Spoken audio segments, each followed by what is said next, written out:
Adik-adik, kembali lagi dengan kakak Lia Armalita Sari. Nah, pada hari ini kita akan mempelajari tema 9, tepatnya pada kelas 3 materi merencanakan penggunaan uang. Adik-adik di rumah gimana kabarnya? Pastinya sehat ya. Nah, sebelum kita memulai pelajaran pada hari ini, kakak akan memberitahu tujuan pembelajaran kita. Nah, pembelajaran kita memiliki tujuan, yaitu kita dapat mengetahui 3 hal penting dalam merencanakan penggunaan uang.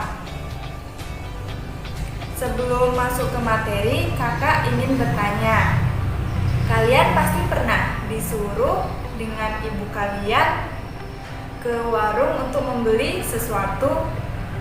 Nah, kalau kalian lagi beli sesuatu di warung nih, contohnya disuruh beli telur.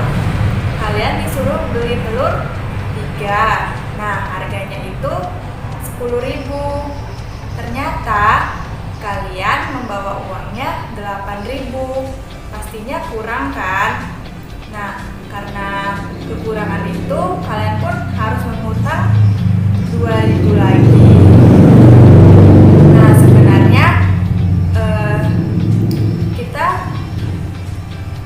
bisa kekurangan uang itu bisa jadi karena merencanakan keuangan itu kurang baik. Jadinya kita bukannya lebih, malah jadinya berkurang. Nah, adik-adik, yang dapat kita lakukan untuk meminimalisir hal tersebut yaitu harus merencanakan penggunaan uang dengan sebaik-baik mungkin, yaitu dengan menyusun rencana.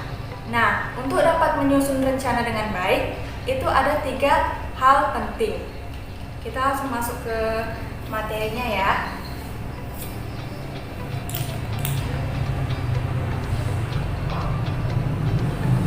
Jadi, apa sih 3 hal yang penting agar penggunaan uang ini dapat berjalan dengan baik? Jadi, yang pertama itu kita harus mengetahui pendapatan.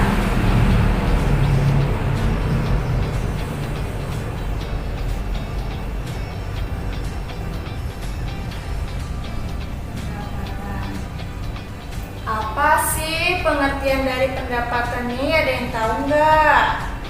Jadi pendapatan ini adalah uang yang kita dapatkan dari hasil pekerjaan ataupun lainnya. Nah, di pendapatan ini terbagi lagi menjadi 2, yaitu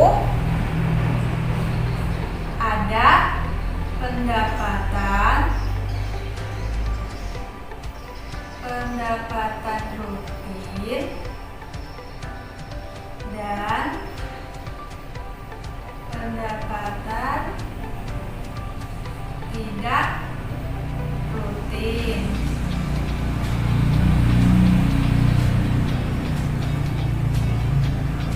Nah, kita kan sudah membahas pendapatan.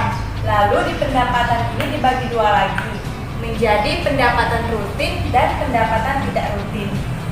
Pendapatan rutin adalah pendapatan yang didapatkan dari bulanan, mingguan, maupun harian. Sedangkan pendapatan tidak rutin, misalnya uang lembur dan upah yang tidak terduga.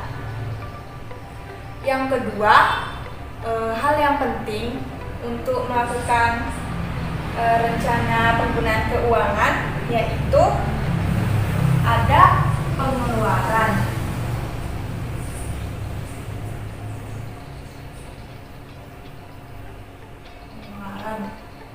Apa sih pengeluaran ini?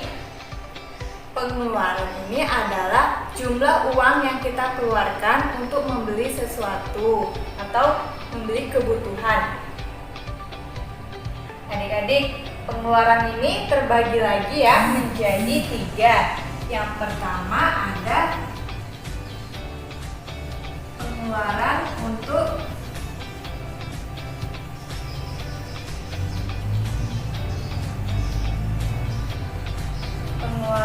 pokok. Yang dimaksud pengeluaran pokok ini pengeluaran yang untuk sandang pangan dan juga sandang pangan dan papan ya adik-adik. Baru yang kedua ada pengeluaran sekunder. Nah, yang dimaksud dengan pengeluaran sekunder ini adalah contohnya seperti TV, motor, mobil, dan lain sebagainya. Terus di pengeluaran ini yang terakhir ada pengeluaran tersier. Nah, yang dimaksud pengeluaran tersier ini seperti kalian pergi berwisata ataupun makan di restoran. Ini kan kita sudah membahas tentang pendapatan dan pengeluaran. Nah, kira-kira yang terakhir apa nih? Jadi yang terakhir itu adalah saldo. Apa ya saldo ini? Saldo adalah pendapatan dikurangi pengeluaran. Dalam saldo ini bisa bersifat positif, bisa bersifat negatif, dan bisa bersifat nol. Jadi ada 3 lagi pembagiannya. Yang pertama positif, yang dimaksud positif ini adalah uang yang telah kita pakai itu ada sisanya, jadi bisa kita simpan ya. Setelah kita mengeluarkan uang untuk kebutuhannya, itu nanti masih ada sisa, dan itulah yang disebut dengan saldo positif. Yang kedua ada saldo negatif.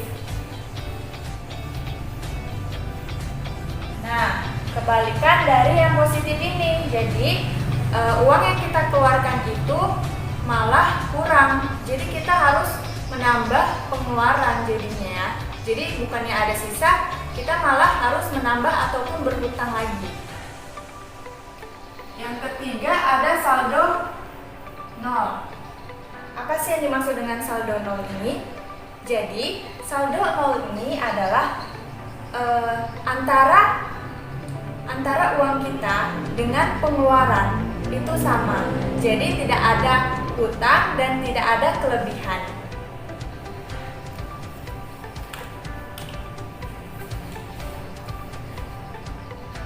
Itu saja yang bisa kakak sampaikan pada materi hari ini. Semoga bermanfaat untuk adik-adik semua yang ada di rumah. Bila ada kata-kata kakak yang salah, kakak minta maaf. Kakak akhiri. Wassalamualaikum warahmatullahi wabarakatuh. Panda. I got broads in Atlanta, just to throw me in the family. Credit cards and the scammers, getting no licks in the band. Legacies.